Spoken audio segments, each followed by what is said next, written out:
अगर कुछ एक काम करवाना, HR का डिपार्ट देखना, एडिट का डिपार्ट देखना, तो आप मुझसे पूछोगे क्या हुआ? अस्सलाम वालेकुम, नमस्ते, सत श्री अकाल। कैसे हैं आप लोग? उम्मीद करती हूँ ठीक होंगे, खुश होंगे। मैं हूँ अज़ीका अली और मेरे साथ हैं तारिक नियाजी। अस्सलाम वालेकुम, नमस्ते, सत श्री अकाल। उम्मीद करता हूँ ठीक होंगे, खुश होंगे। दोस्तों जहाँ रहें खुश रहें, माँ बाप का ख्याल करें, क्योंकि माँ बाप है तो सब कुछ है। आज की हमारी वीडियो है India's first elevated expressway by 2023। So start करते हैं अपनी वीडियो को। Let's start. ओके गाइस, तो वीडियो का टाइटल है India's first elevated expressway. Okay guys, तो वीडियो का टाइटल है 70 India's first elevated expressway by 2023। So start करते हैं। तो दोस्तों, अब भारत का पहला एलिवेटेड अर्बन एक्सप्रेसवे अब जल्द ही बनने के लिए पूरी तरह से तैयार है। 1 साल के भीतर ये तैयार हो जाएगा। क्या है ये एक्सप्रेसवे, क्या है इसकी खास बात है, और सबसे इम्पोर्टेंट 10 कूल फीचर्स मैं आपको इस एक्सप्रेसवे के बारे में बताने वाला हूँ। डेफिनेटली वीडियो काफ़ी ज़्यादा इंटरेस्टिंग, मज़ेदार होगी, इसलिए एंड तक ज़रूर बने रहिए। हाल ही में यहाँ पर union minister for road transport and highway Nitin Gadkari ji ने बताया कि भारत का पहला एलिवेटेड अर्बन एक्सप्रेसवे अब 1 साल के भीतर बनने वाला है। 2023 में ये ऑपरेशन हो जाएगा और ये एक्सप्रेसवे है द्वारका एक्सप्रेसवे। अब भारत के लिए ये तो एकदम ही वर्ल्ड क्लास लेवल का इंफ्रास्ट्रक्चर है, बिकॉज इसके फीचर्स ही कुछ इस तरह के। सबसे पहले तो ये 16 लेन का एक्सेस कंट्रोल हाईवे है, साथ ही में 3 lanes additional minimum service roads रहेंगे ऑन बोथ साइड्स। तो आप सोच सकते हो कितना मैसिव ये पूरा एक्सप्रेसवे। कहा जा रहा है कि ये एक्सप्रेसवे दम रखता है दिल्ली गुड़गांव एक्सप्रेसवे, जो अभी करेंटली बहुत ही ज्यादा प्रेशर इस पर पड़ रहा है। इससे ये पूरी तरह से प्रॉब्लम सॉल्व कर देगा। जाम जो होता था पहले रोड्स पे, arterial roads Delhi west, Delhi side में, ये भी खत्म हो जाएगा। ऑलमोस्ट 50 से 60% ट्रैफिक पूरा डाइवर्ट हो जाएगा इस न्यू एक्सप्रेसवे में।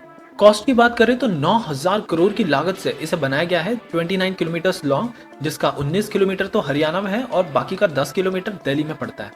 इस एक्सप्रेसवे में 4 मल्टी लेवल इंटरचेंजेस, जिसमें टनल, अंडरपासेस और एलिवेटेड फ्लाईओवर, अबव फ्लाईओवर, ऐसे तमाम सारे इतने सारे फीचर्स हैं जो बनाए गए हैं। अभी सबसे हटके बात, यहाँ पर तो state of the art intelligent transportation system ITS deploy कर दिया गया है और ये काफी सिमिलर है एडवांस ट्रैफिक मैनेजमेंट सिस्टम की तरह ही।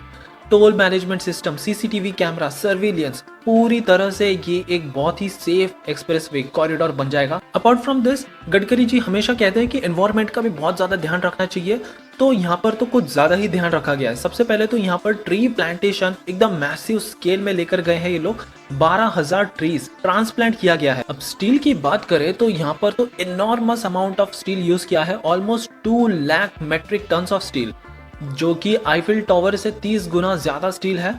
और वहीं कंक्रीट की बात करें, 20 lakh cubic metre of concrete इसमें डाला गया है, जो कि बुर्ज खलीफा से 6 गुना ज्यादा है। 6 बुर्ज खलीफा बनाए जा सकते इतने कंक्रीट में। तो आप सोच सकते हो इतना जाइनॉर्मस ये हमारा वर्ल्ड क्लास एक्सप्रेसवे है, जो आने वाले समय में अमेरिका और यूरोप के भी इंफ्रास्ट्रक्चर को टक्कर देने में दम रखता है। इसके बारे में आपकी क्या राय है, डेफिनेटली कमेंट्स में बताइएगा। जी जनाब, एलिवेटेड एक्सप्रेसवे। अच्छा, पहले जब मैं नाम सुना था तो मुझे ऐसा लगा ये मैं आइडिया दे दूँ, ये इन फ्यूचर मेरी अगर बात सुन लेंगे तो अमल भी करेंगे। नहीं, वाकई ज़बरदस्त आइडिया है। हाँ, बताइए। जैसे एलिवेटर होती हैं, जैसे चेयर, मूविंग चेयर्स, तो मुझे ऐसा लग रहा था कि एक बहुत बड़ा नहीं, छोटा सा ही एक एक्सपेरिमेंटल रोड होगा। एक स्टार्टिंग कर रहे होंगे। हाँ, तो रोड मूव करे, उस टाइम पे पेट्रोल बच जाए, ईंधन बच जाए, सारी चीज़ें बच जाए, इलेक्ट्रिक। नहीं, कैसा आइडिया ना। हाँ, लेकिन ये तो मतलब गाड़ी उस रोड पे रुक चले। वहाँ पे इतनी किल्लत नहीं है, ये हमारे यहाँ होना चाहिए, ये यकीन करें बस। नहीं, पेट्रोल की हालत है। तो बिजली से कहाँ से इतना बड़ा, अरे बिजली कहाँ है हमारे पास? वो तो है, लेकिन आइडिया बहुत आउट ऑफ बॉक्स है। लेकिन अच्छा सुने तो सही, गाड़ियाँ रोड पे आई, अच्छा रोड मुसलसल चल रहा है यूँ बेल्ट की तरह, सही हमें समझ गई, ठीक है ना। अच्छा, गाड़ी आगे लगेज के लिए भी हमने देखा ना, लगेज। अच्छा एक्सीडेंट भी नहीं होंगे उस रोड पे, बस आए सो गए आधा घंटा 15-20 मिनट, मतलब सारे काम हो सकते हैं गाड़ी में बैठ के। मतलब कोई टेंशन, आपको ड्राइव की टेंशन, तो फिर गाड़ी क्यों ले बंदा, वैसे ही जाके खड़ा हो जाए।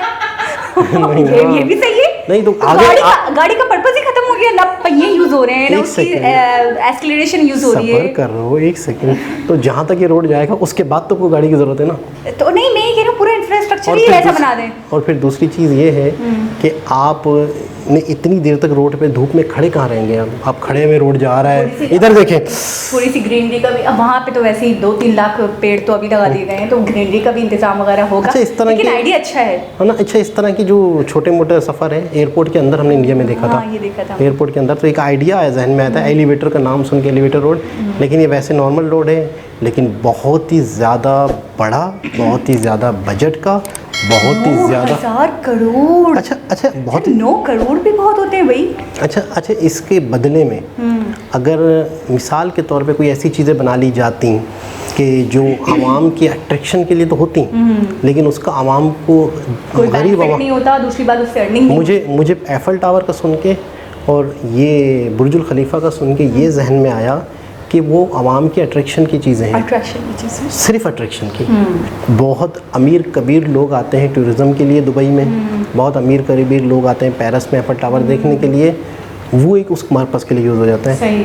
अच्छा, यहाँ पर जो रोड पे इतना खर्चा हुआ, तो इनका मेन मकसद है कि इंफ्रास्ट्रक्चर अच्छे से अच्छा हो इंडिया में, और इसका मेन मकसद है कि एक आम आदमी को, एक घर में बैठा हुआ है, गुड़गांव दिल्ली के आसपास जो इलाकों में कंस्ट्रक्शन के काम में पैसा आता है, कारखाने लगते हैं, फैक्ट्रियाँ लगती हैं, इंफ्रास्ट्रक्चर के बाद एक चेन, जिस तरह पेट्रोल महंगा होने से दूसरी चीज़ें जुड़ती हैं ना, तो मैं कहता हूँ रोड बनने से, रेलवे सिस्टम बनने से भी इस तरह से एक चेन बनती है जिसका ताल्लुक एक आम आदमी के घर तक, उसके छोटे बच्चों तक, खाना तक जाता है। सही। अच्छा, मैं एक बात बोलूँ, हमेशा हम ये सुनते हैं, बचपन से सुनते आए बल्कि, कि ये जो इंफ्रास्ट्रक्चर होता है यही बैकबोन होती है कंट्री की, तो ऐसी तो नहीं, ठीक है ना, इसका बहुत बड़ा रोल रहता है। अच्छा, मैंने देखा है चीज़ों की सस्ताई और महंगाई में भी बड़ा फ़र्क आता है, बड़ी चीज़ों के ऊपर बड़ा फ़र्क पड़ता है, सिर्फ और सिर्फ आपके इंफ्रास्ट्रक्चर की वजह से।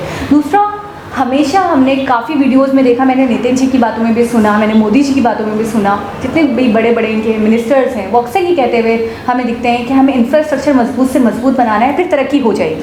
और दूसरी बात ये, हमें उसके लेवल से भी आगे, कभी अमेरिका की मिसाल दे रहे होते हैं, कभी जापान की मिसाल दे रहे होते हैं कि हमें उनसे भी आगे जाना है। तो मुझे ऐसा लगता है कि बाकी मोटिव्स अपनी जगह, बाकी गोल्स अपनी जगह, लेकिन एक ये वाला जो गोल है ना, ये इतना परमानेंट है, हर मिनिस्टर की नज़र में बस सबसे पहले फोकस करना है इंफ्रास्ट्रक्चर पे, इसको अच्छे से अच्छा बनाना है। और मुझे थोड़ा सा मतलब ये सोच के, इस बात को मुझे प्रूफ ऐसे भी मिलता है कि आप देखें, एक होता है मतलब एक वफाकी वजारत होती है, फिर एक सूबाई होती है, मरकज़ी होती है, इन सब का जब एक अप्रूवेंस आता है तो उसके बाद ही एक अप्रूवल आता है, तो उसके बाद ही कोई काम आगे बढ़ता है। हमारे दिन देखते रहते हैं किसी चीज़ का इनॉग्रेशन हो रहा है, कोई प्रोजेक्ट जो है वो ऑपरेशनलाइज हो रहा है, किसी की इफ्तिताह हो रही है, तो CM PM सारे मिलकर ही तो एक फ़ैसला करते हैं ना। और जब आप एक पेज पे होते हो तभी तरक्की होती है। अब देखिए, PM की तरफ से आ जाए ऑर्डर, लेकिन CM ना करे कि नहीं मैं अपने सूबे में नहीं होने दूंगा। जैसे हमारे यहाँ हमने देखा है कि कराची में कोई भी काम नहीं होता, तो जब भी हम अपने PM से पूछते हैं या उनसे सवाल किया जाता है, क्योंकि साबका PM हमारे इमरान खान रहे, तो वो खुद तनकीद का निशाना बनाते हुए सूबाई हुकूमत को कह रहे हैं कि जी जरदारी कुछ नहीं करते और नेक्स्ट टाइम आप इनको वोट ना दें क्योंकि ये अपना इंटरफेयर ही नहीं करने देते। तो मैं हैरान हो गई कि यानी कि एक वक्त में PM की भी नहीं चलती अगर सूबाई जो मिनिस्टर्स हैं उनकी एक मर्जी ना हो। अच्छा, हमारे यहाँ ख़ास तौर पे कराची वाले मामले को अगर देखा जाए तो ये रोना शुरू से चल रहा है। से है। अच्छा, इसी बात को लेके गवर्नमेंट, सूबाई गवर्नमेंट और बल्दियाती गवर्नमेंट, आप यकीन करें इस मुद्दे को लेके दोनों ने अपने हाथ हटाए हुए हैं। कोई भी मसला कराची में नहीं हो रहा तो वो क्या कहते हैं, हमने तो इनको सारा दिया हुआ है। ये कहते हैं हमारे पास इख्तियारात भी नहीं है। कराची वालों को ऐसा चूना लग रहा है कि बल्दियाती गवर्नमेंट मना करती है कि हमें फ़ंड नहीं मिला, हमारे हाथ बंधे में, वो कहते हैं हमने दे दिया। अच्छा, एक बंदा एक चीज़ का मिसाल के तौर पे कि सफाई करवाना, घर का रंग करवाना, घर की चीज़ें करवाना, मेरी जिम्मेदारी है अगर कुछ एक काम करवाना, HR का डिपार्ट देखना, एडिट का डिपार्ट देखना, तो आप मुझसे पूछोगे क्या हुआ। अच्छा, हम 2 बंदे होंगे, मैं उस पर डालूंगा, वो मुझ पर डालेगा। कोई एक बंदा स्पेसिफिक जिम्मेदार हो किसी एक चीज़ का, फिर उसके नीचे वो 10 बंदे लोग हों, वो मसला नहीं है। कराची का सबसे अच्छा, इतनी हैरत अंगेज़ बात बताऊँ आपको, कराची में शदीद बारिशें हुई हैं, अभी भी एक आध दिन लोग मर रहे हैं, एक आध दिन थोड़ा सा रुकती है फिर हो जाती है, फिर तो बहुत कराची के लिए एक जुमला मशहूर हुआ है कि कराची डूब रहा है, और वाकई बहुत ज़्यादा बारिश हुई है, बहुत ज़्यादा, कोई निकासी का सिस्टम नहीं। आपको पता है 8-10 पानी निकालने के लिए जो सफाई वाले लोग नहीं होते वो पानी निकाल रहे हैं, जैकेटें पहनी हुई हैं नई वाली बिल्कुल। कौन सी जैकेटें? जो सफाई वाले नहीं लाइफ पहनते केयर वाली? हाँ, लाइफ केयर तो नहीं होती वो, एक तरह से मतलब है कि सरकारी कर्मचारी जो होते हैं वो पहनते हैं। ऑरेंज भी आती हैं, येलो भी आती है, हाईलाइटिंग मतलब वो थोड़ी सी लाइट, थोड़ी सी रोशन हो रही होती हैं, तो पता चलता है कि यार ये सरकारी मुलाजमीन है। आपको पता है वो पानी किस चीज़ से निकाल रहे हैं? किस चीज़ से? आप हैरान हो जाएंगे, सिर्फ और सिर्फ चे बना रहे हैं। झाड़ू सड़क पे इतना इतना पानी है, दो तीन दिन। क्या बिगाड़ेगी? अब सुने, झाड़ू हाथ में लिए यूं कर रहे खेल। अब मिसाल के तौर पर हम यूं गुजर रहे हैं, 8-10 आपको लोग दिखें जैकेटें पहने हुए, उनके हाथ में कुछ ना कुछ हो, आप क्या तसव्वुर करेंगे? काम हो रहा है बस। इसके अलावा आप एक सेकंड और आगे सोचेंगे नहीं। अच्छा बस काम हो रहा है, हाँ ठीक है ना। काम किस बेलचे, सुने तो सही, एक पुरानी वीडियो थी जिसके अंदर बाकायदा वो जो नहीं होता, वो जो कंस्ट्रक्शन के काम आता है, हाँ। तो एक वो उससे पानी, बेलचे से पानी। आप सही से रिलेट नहीं कर पा रहे बात। सुने, बेलचा नहीं है, हाँ। बेलचे से पानी। और वो जो कचरा चुनने वाली जो हाथ की गाड़ी होती है, सुने ना, उसमें कचरा चुनने वाली बात जिसमें कचरा डालते हैं, उसके अंदर बेलचे से दो दो घूंट पानी। मैं उसमें हुआ क्या है, हुआ ये है, मैं बताऊं। हुआ ये है कि वो है सफाई कर्मचारी। अब क्योंकि बारिश हो गई तो उनको आगे से ऑर्डर था, आंधी आए तूफान आए, तुमने अपना काम करना है, तो वो झाड़ू लेकर अपना काम कर रहे हैं। मतलब पानी को उन्होंने नजरअंदाज कर दिया, वो जमीन की ही झाड़ू लगा रहे हैं, वो जमीन का ही कचरा उठा के डाल रहे हैं। आप समझ रहे हैं पानी साफ कर रहे हैं। अच्छा अब सुने, वो अपनी ड्यूटी निभा रहे हैं अभी तक। अच्छा अब सुने, आवाम शोर करती है, आवाम कहती है सफाई नहीं हो रही। मुझे ऐसा लगता है छोड़ दिए गए बंदे। अच्छा वो कहें हम क्या करें, हम तो सफाई वाले हैं। तो उन्हें कहते क्या कहा गया होगा, बस जाओ मूवमेंट करो कुछ ना कुछ। यानी कि वो नहीं होता एक कंपनी चलाने के लिए, एक चीज़ चलाने के लिए बस दिखे कर रहे हैं काम। ये यकीन करें, वो झाड़ू हाथ में बंदे ने वीडियो बना दी। कोई बंदा समझदार था तो उसने थोड़ा सा अकल का मुजाहरा किया कि यार ये क्या हो रहा है। अच्छा मैंने देखा बेलचे से पानी। हाँ बेलचे वाली तो कॉमन है। अभी आज देखा मैंने कि 4-5 लोग खड़े हैं, तो वो आपने देखा ना रोड हमारे, एक तो माशाल्लाह से हमारे रोड बिल्कुल ऐसे नहीं होते, स्मूथ वाले नहीं होते, टेढ़े मेढ़े होते, तो जो गड्ढे वाली जगह होती है ना वहाँ पे पानी जमा हो जाता है। तो बेलचे से वहीं की सफाई, मतलब इतना सा थोड़ा सा पानी था, वहाँ पे साफ कर रहे हैं, बातें कर रहे हैं। मैं 100% बताऊं कि आवाम को सिर्फ दिखा। अच्छा जैकेटें लाजमी पहनी होंगी। हाँ। जैकेटें ऑरेंज कलर की उन्होंने पहनी, वो इसलिए दी हैं कि पता चले कि यार काम हो रहा है। अच्छा यकीन करें उस काम का रिजल्ट नहीं निकल रहा। अभी तक पानी खड़ा हुआ है, पानी पूरी लोगों की गाड़ियाँ। अच्छा कईयों के इतने घरों के अंदर, मैंने घरों के अंदर पानी देखा कि आधी बॉडी घर के अंदर, एक औरत तो चार्जर लेके खड़ी एक औरत पानी के अंदर, घर के अंदर पानी।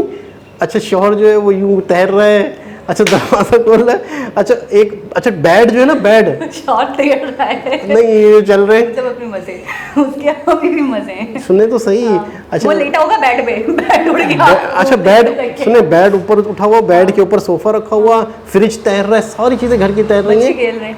सुने तो सही, खातून चार्जर लेके खड़ी हुई, चार्जर और पता नहीं हैंड फ्री यूं के लेके खड़ी हुई। हाँ बेचारी, अब वो कब तक खड़ी रहेगी ऐसे? मतलब अच्छा कहीं रख दे, किचन पूरा तैर रहा है, पूरा घर यार। अच्छा, आधे से ज़्यादा। मैं कल एक बात सुनकर न्यूज़ में हैरान हो गई। उन्होंने कहा कराची एक ऐसा शहर है, एक एंकर पर्सन कहने लगे कि यहाँ पे मौतें हो रही हैं। मौतें तो ऐसा लग रहा है मतलब फ़र्ज समझी जा रही हैं, आए दिन मौतें हो रही हैं इसी